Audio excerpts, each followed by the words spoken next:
Welcome to the Study Summary podcast brought to you by StudySummary.com and Study Summary Library online resource. We provide high school students and their teachers all they need to help students achieve their personal best in their high school years. In this episode, we look at barriers to a good memory. Now, many students say, I don't have a good memory, but there are many barriers to developing a good memory that are able to be overcome. Here are the top 3. The first is negative mindset or attitude.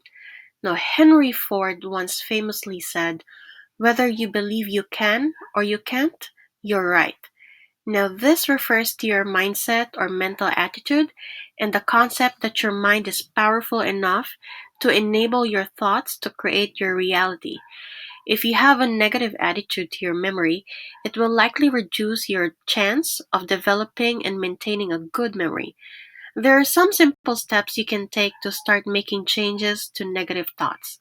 The first is be aware that negative thoughts are just a habit, and habits can be changed with little effort. Awareness is the key to changing a habit, as you need to consciously be aware of the current habit before you can change it, so start catching yourself in the act of making negative statements. Affirm your intention to improve the way you think. Then correct the negative statement you just made and make it into a more positive one. Then we have absent-mindedness or not paying attention.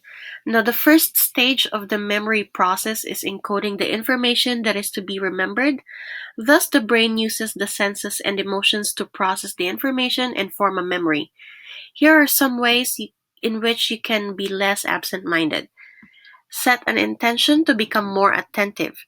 Sitting up front where there are less things to distract you, especially if you have difficulty paying attention in class, and taking notes in class to ensure you listen. The third is stress or anxiety. Stress will increase the likelihood of being distracted, resulting in a low concentration, meaning that information may not be encoded accurately and thus cannot be later retrieved. Stress may also result in mental blanks.